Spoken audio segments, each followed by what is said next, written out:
Yesu amahoro Imana kuri mwese n'ibihe byiza muri rusange. Nizere ko mumeze neza, nizere ko mukomeje kugenda mugubwa neza cyane. Ndagira ngo tuganire ku makuru y'ibanga leta ya Uganda yamaze gushyira hanze. Umwe mu batavuga rumwe n'ubutegetsi bw'u Rwanda, Faustin Kayumba Nyamwasa, wamamaye mu mitwe y'iterabwoba ndetse n'ibindi bigiye bitandukanye, wagiye utangaza amagambo menshi no mu bihe bigiye bitandukanye, ndetse uherutse kugira uruzinduko rukomeye cyane muri Repubulika Iharanira Demokarasi ya Kongo. Ku munsi w'ejo hagiye amakuru hanze yuko leta ya Uganda yagerageje gukomanga ndetse anavugana ku giti cye na Perezida Yoweri Kaguta Museveni wa Uganda. Ni amakuru yagiye hanze ubwo yaganiraga n'ibitangazamakuru bikomeye cyane muri Uganda. Perezida Yoweri Kaguta Museveni yagarutse ku mutekano w'ibihugu hano mu karere, ndetse agaragaza ko bamwe mu batavuga rumwe n'ubutegetsi bw'ibi bihugu byo mu karere ari bamwe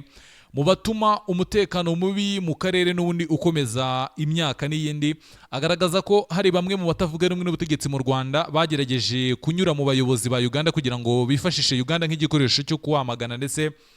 no guteza umutekano muke ku Rwanda. Ariko bimwe yagarutseho, yatanze urugero kuri Faustin Kayumba Nyamwasa, avuga ko ari inkuru yamamaye ndetse inakwirakwira mu bitangazamakuru bikomeye cyane, ubwo yasabaga leta ya Uganda kumuha inkunga ikomeye cyane ndetse bakamuha n'ubuhungiro. Ariko ibyo byose Perezida wa Uganda Yoweri Kaguta Museveni yamaze kubishyira hanze. Avuga ko uyu Kayumba Nyamwasa mu bihe bigiye bitandukanye yagiye ahamagara Yoweri Kaguta Museveni kuri telefoni bakaganira ndetse bakagira ibyo bavugana, ariko avuga ko n'ubundi Uganda itazigera yemerera uwo ari we wese ushaka kugambanira igihugu icyo ari cyo cyose hano mu karere, by'umwihariko u Rwanda. Uyu Perezida Yoweri Kaguta Museveni yavuze ko amaze guhamagarwa n'abagabo bagera kuri 3 rwose ngo bamusaba kuba yabaha ubuhungiro ndetse akabaha n'umwanya wo gukoreramo kugira ngo bakomeze kuba bategura ngo ibitero bikomeye cyane ku Rwanda. Ndetse avuga ko ubwo uyu mugabo Faustin Kayumba Nyamwasa yagiraga uruzinduko rukomeye cyane muri Repubulika Iharanira Demokarasi ya Kongo, yasabye na bamwe mu bayobozi bakomeye cyane mu gihugu cya Uganda rwose abasaba ko yahagira uruzinduko, ariko Uganda ubusabe bwe ibutera utwatsi. Ibyo ni ibyakomeje kugenda bigarukaho n'ibitangazamakuru bikomeye cyane mu gihugu cya Uganda, ndetse nabonye no mu gihugu cya Kenya banditse kuri iyi nkuru yuko uyu mugabo Faustin Kayumba Nyamwasa yagerageje gukoresha Uganda nk'igikoresho kugira ngo abe yahungabanya ndetse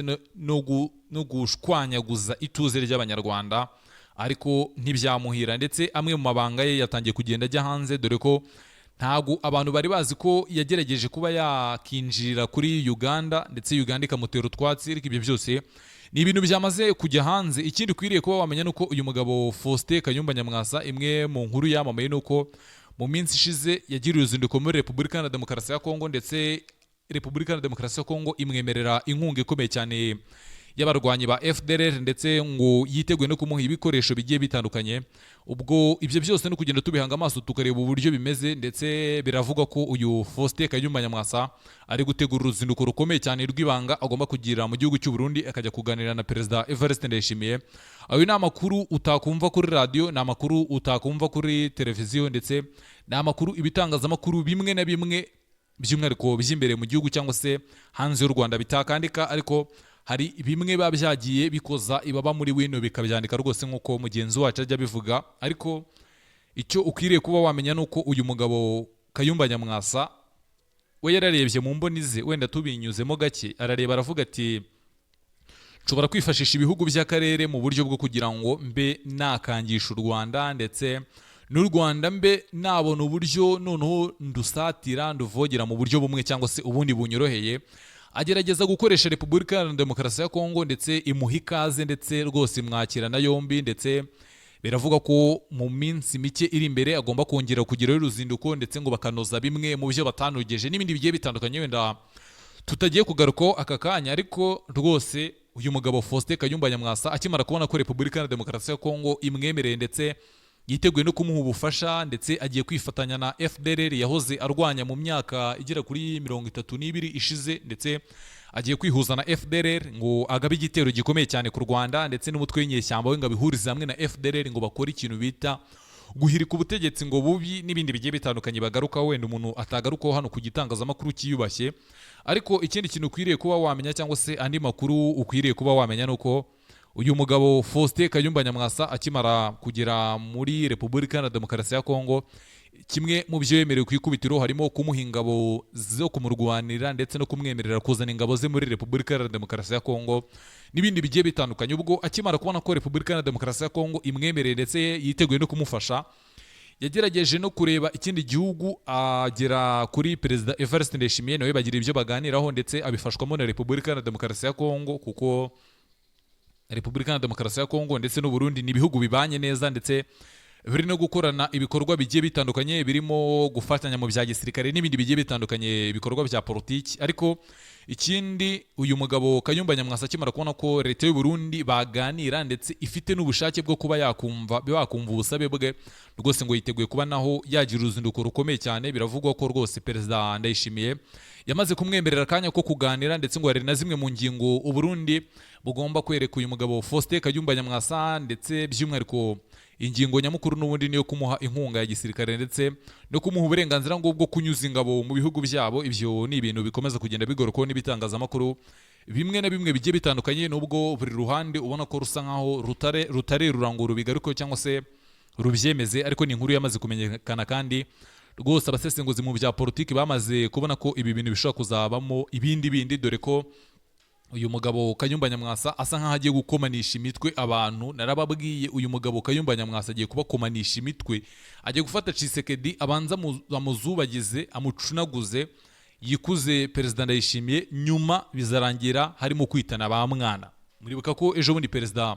Tshisekedi yagarutse ku magambo akomeye cyane avuga ko yashutswe ndetse baramuyobya cyane bamwereka uburyo Repubulika ya Demokarasi ya Kongo ifite ubushobozi bwo kurasa Kigali n'ibindi bigiye bitandukanye. Ariko ibyo byose ni ibintu biba bikomeje kugenda bivugwa, ariko rwose amakuru yamaze kujya hanze nuko Faustin Kayumba Nyamwasa yagerageje kwinjirira muri Uganda, ariko abayobozi ba Uganda baravuga bati ntibikunda, by'umwihariko perezida Yoweri Kaguta Museveni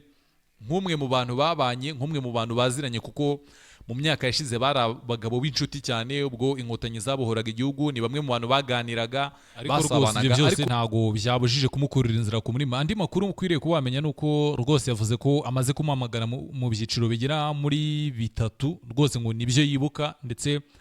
yagiye anagerageza kenshi kumusaba kuba yamutumira mu biro bye rwose i Kampala hariya mu mujyi wa Uganda, ndetse perezida Yoweri Kaguta Museveni amwereka ko bitakunda ndetse atiteguye gufatanya n'abatavuga rumwe n'ubutegetsi bw'u Rwanda. Ibyo byose ni ibiba bikomeje kugenda bivugwa, ariko icyo abanyarwanda mukwiriye kuba mwamenya nuko leta ya Uganda yanze kumera nka leta ya Kongo ndetse yanga kumera nka leta y'u Burundi, kuko izo zose zamaze kumuha ikaze ndetse zinamwemerera ngo imwe mu nkunga ikomeye cyane harimo uburenganzira bwo gukorera muri ibyo bihugu ndetse no kuba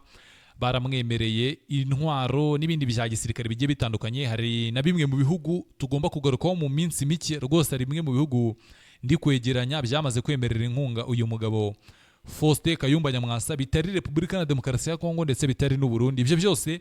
ni ibintu uzagenda umenyera hano, niyo mpamvu nsaba umuntu utarakanda subscribe rwose gukanda subscribe kugira ngo amakuru yose ya politiki diplomasi ni hano tuyaganirira, ibintu bikarushaho kugenda bimera neza cyane. Tubaha amakuru yizewe kugira ngo ibintu birushaho kugenda bimera neza cyane, dusobanukirwe byose, kuko umuntu wese ushaka kugira ubumenyi bwa politiki, icyo nakubwira ni ugukurikira ibiganiro byacu, uzamenya byinshi, uzunguka byinshi, ibintu bizaba byiza. Ndabizi ko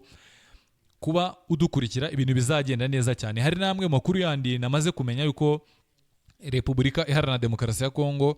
rwose ubwo perezida Antoine Felix Tshisekedi azagira uruzinduko muri Venezuela, nk'uko bigaragara ngo agomba guhurira mu nzira na Faustin Kayumba Nyamwasa, ndetse bakagira bimwe mu byo bagomba kuba basinya, amasezerano bagomba kuba basinya n'ibindi bigiye bitandukanye. Ibyo byose ni ibintu tugomba gukurikirana ubundi tukabibagezaho ibintu bimeze neza cyane. Ibyo nta makuru ahagije ndabigiraho, ndacyari kugerageza gushaka amakuru kugira ngo nze kubaha amakuru yizewe, ibintu bimeze neza cyane. Reka mfate uyu mwanya nshimire buri wese waduhaye umwanya wo kumva ikiganiro, uri w'agaciro wowe wamaze kubakanda subscribe nawe utarayikanda. Iki nicyo gihe nguyikande kugira ngo ibintu birusheho kugenda bimera neza cyane. Ubwo turaza gusubira mu kanya gato tuganira kuri byinshi bigezweho ku bandi banyapolitike benshi, ndetse umutekano na diplomasi murabizi ko hano ariho tubiganirira. Ariko mbere na mbere yuko dusoza amasogonda make cyane atageze no kuri 5, ndasaba umuntu uri kureba ibiganiro byacu rwose gushyira udutima tw'umutuku muri comment kugira ngo utwereke ko dushyigikiye, ndetse n'abarebye ikiganiro kugeza kuri uyu munota rwose mutubwire muri comment, utubwire ati rwose ikiganiro ndakirangije, cyangwa se utubwire ngo